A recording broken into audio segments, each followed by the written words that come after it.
भुवः स्वः तत्सवितुर्वरेण्यं भर्गो देवस्य धीमहि धियो यो नः प्रचोदयात्। वंशी विभूषितकरान्नवनीरदाभात् पीताम्बरादरुणबिम्बफलाधरोष्ठात् पूर्णेन्दुसुन्दरमुखादरविन्दनेत्रात् कृष्णात् परम किमपि तत्त्वमहं न जाने। भागवत प्रेमियों, आइए आज पुनः प्रकृति की गोद में बैठकर हम भागवत रस का पान करें। हम लोग सुन रहे हैं आगे भरत जी के वंश का वर्णन हमने सुना संक्षिप्त में, और परीक्षित जी की इच्छा बढ़ती जा रही है जानने की। भगवान का चर्चा, भगवान का स्मरण, भगवान की लीलाओं में उन्हें बड़ी आनंद आ रहा था। क्योंकि कहने वाले भी सुखदेव परमहंस थे, तो सुखदेव परमहंस जी के मुखारविंद से परीक्षित जी को सुनने में बड़ा ही आनंद आ रहा था, और वे प्रश्न पर प्रश्न करते जा रहे थे। भरत जी के वंश के वर्णन के बाद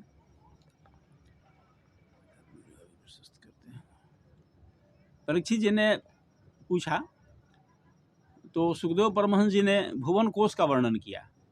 इस पूरे सृष्टि में का निर्माण कैसे हुआ है, कहाँ पर क्या अवस्थित है, इसके संबंध में उन्होंने चर्चा किया। तो भुवन कोश का वर्णन किया, जहाँ तक सूर्य का प्रकाश जाता है।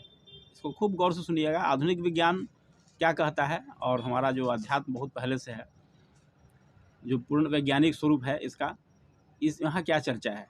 जहाँ तक सूर्य का प्रकाश है और तारागण सहित चांद दिखाई देते हैं, चंद्रमा है तारों के साथ, वो सारा वहाँ तक भूमंडल का विस्तार है। और जम्बू द्वीप के जो 9 वर्ष हुए थे, 9 खंड जिसे वर्ष कहा जाता है, जिसमें एक भारत वर्ष है, तो सभी 9 वर्षों का विस्तार से वर्णन है।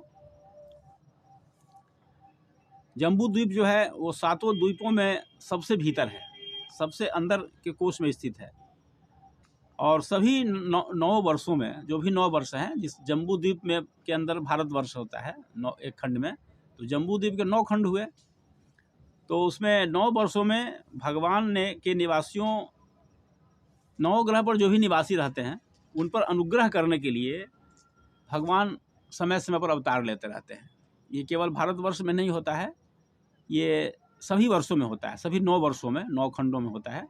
और उसी जम्बू द्वीप के भारतवर्ष, इसको खूब अच्छा से हम लोग समझें कि जम्बू द्वीप के अंदर जो 9 खंड हुए, वो एक खंड भारतवर्ष है जिसमें हम लोग रहते हैं, वो जम्बू द्वीप का ही एक हिस्सा है। और भगवान सभी खंडों में, सभी वर्षों में अवतार लेते रहते हैं वहाँ के निवासियों के कल्याण के लिए। तो ये भरत जी का चित्रण जी ने अभी हमने पहले किया है, उसी भरत जी के नाम पर भारतवर्ष नाम पड़ा है। पहले इसका नाम अजनाभ वर्ष था, अब भारतवर्ष उन्हीं के नाम पर पड़ा है। ये जम्बू का शाब्दिक अर्थ होता है जामुन, और जामुन के बड़े बड़े फल के गिरने से जामुन के रस की नदी बह जाती है। उसी से ये इस द्वीप का नाम जम्बू द्वीप पड़ा है।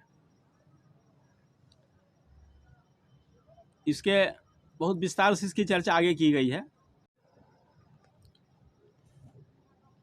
इस जम्बू द्वीप में जो भारतवर्ष है, इसकी चर्चा बहुत अच्छे ढंग से की गई है भागवत में। और ये भारतवर्ष का इतना महत्व है, इस श्लोक से पता चलता है कि अहो अमेशाम किमकारी शोभनम प्रसन्न येषाम सुदित स्वयं हरि यैर्जन्म लब्धम ऋषु भरताजिरे मुकुंद सेवोपैकम स्प्रियाहिन। ये देवता लोग कहते हैं कि भारतवर्ष में जन्म लेने वाले लोग कितने सौभाग्यशाली हैं। हम लोग भले इस चीज़ को भूल जाए हैं किन्हीं कारणों से, लेकिन शास्त्रों में इसका बड़ा वर्णन है कि भारतवर्ष में जन्म लेने के लिए देवतागण भी तरसते हैं। सबसे बड़ा कारण यह है कि अध्यात्म जगत में आगे बढ़ने के लिए यहाँ भरपूर अवसर प्रदान किया गया है प्रकृति के द्वारा, भगवान के द्वारा। तो देवता भी तरसते हैं। अब जैसे उदाहरण के लिए आप देखिए कि एक लोहे का छड़ है, एक चांदी का छड़ है, तो पारस पत्थर को जब लोहा से स्पर्श कराएंगे तो वह सोना बन जाएगा, लेकिन चांदी सोना नहीं बनता है, चांदी सोना नहीं बन पाएगा। तो यही एक अवसर यहाँ मिला भारत में रहने वालों को कि लोहा सोना बन सकता है। तो चांदी का आप कह सकते हैं कि जो देव शक्तियाँ हैं वो चांदी हैं, स्वर्गलोक में रहने वाले, उच्च लोकों में रहने वाले चांदी हैं, और भारत में रहने वाले लोग लोहा हैं कलयुग में। तो लोहा होने के बावजूद उसमें ये खासियत होती है कि पारस पत्थर उसी को सोना बना सकता है, चांदी को नहीं बना सकता है। तो देवता लोग भी तरसते हैं कि एक बार भारतवर्ष में हमारा जन्म हो, और ख़ास के कलयुग में जहाँ बहुत आसान विधियाँ हैं कि त्रेता सतयुग त्रेता द्वापर पूजा मख अरु जोग, जो गति हो ही सो कलिहरि नाम ते पावहि लोग।